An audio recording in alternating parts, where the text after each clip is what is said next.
full swing, but the temperature is dropping fast and road conditions are worsening. PC Martin Smith is on his way to another accident. Appears that a car may have rolled. Not sure if there's any injuries involved yet, but the suggestion is that somebody is trapped in the vehicle.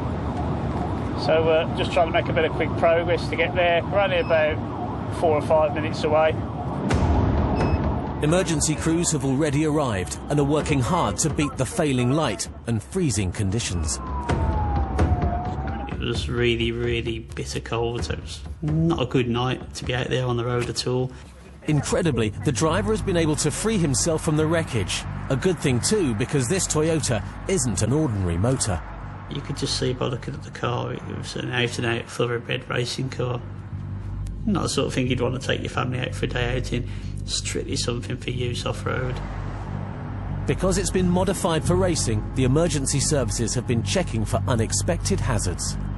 Battery's isolated. Yeah. There's no nitros in there, which we had reason to suspect early on. Got nitro fuel so far? Yeah. Bit of nothing there, which is nice. Now that the scene is safe, PC Smith's priority is the driver of the crashed car. What's the nature of the injuries of the guy in there? He's self-extricated out of the car. He's got a little bit of some lower back pain. Yeah. They're probably going to collar him and board him anyway for precaution.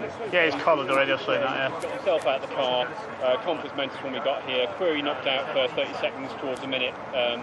So the guy that arrived about 5 or 6 minutes after. Brilliant, no problems, and we're not talking life-threatening, are we? Not at all, Bill. We're only talking a minor injury. He's got a bit of lower back pain at the minute, but as a precaution, he's been put on the ambulance, boarded and collared, just to protect against any further damage to spine if there is any. It's been a remarkable escape, but it was an accident of the driver's own making, according to those who saw what happened. We came down the slip road, and as we came across, the guy in that car just sort of flew down the outside of us, came into the middle lane, real disregard for anybody else, to be honest. And the next thing you know, the car just seemed to fly away and just started to spin, went up in the air, hit the bank, and then just came back down. So if you look at the car, there's all sorts of strange equipment on there. Couldn't give a monkey's about anybody else. I mean, I've got the family and the children in the car, and he's just flown down here. The stupidity of one person could have caused the death of another or others. And that's the way you've got to weigh it up. You're out there on the road in a car like that.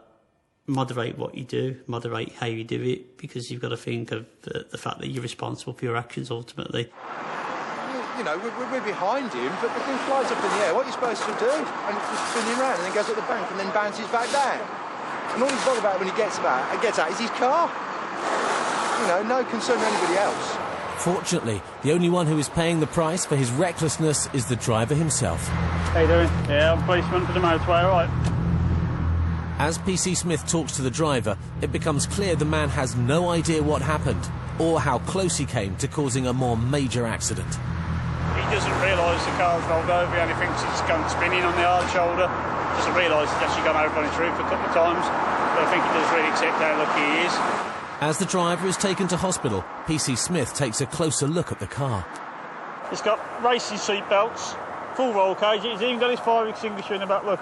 But he's stripped everything out that adds weight to it. Totally modified for speed, not necessarily for road use, although it was legal. Well, he ain't got nothing wrong with his tyres, so fine. There's no sign that mechanical failure contributed to the crash. Yeah, plenty of tread on them. So it's likely speed was a factor. But ironically, it's the racing modifications that saved the driver's life.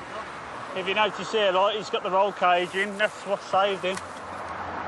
Without a roll cage in that car, if he hadn't modified it to track spec, he would have died in that crash. Without doubt, it was the roll cage that maintained the structure of the car. Although it was all dented around him and all smashed up, the roll cage was intact. I mean, it's a definite write-off, absolutely definite. But the souped-up Toyota is not all it's cracked up to be. And PC Smith is particularly unimpressed by the personal touch the driver's given his number plate. He'd modified it to such an extent that it bore absolutely no relation to the number that it was. There's meant to be numbers in a number plate in the UK, and there are actually no numbers contained in it. With the examination complete, PC Smith is in no doubt that racing cars like this one are best kept off the highways. It's modified for track use. Keep it on the track. And if you're going to take them on the road, then you've got to be watchful of how they're driven, and there's no place on a public road for that manner of driving.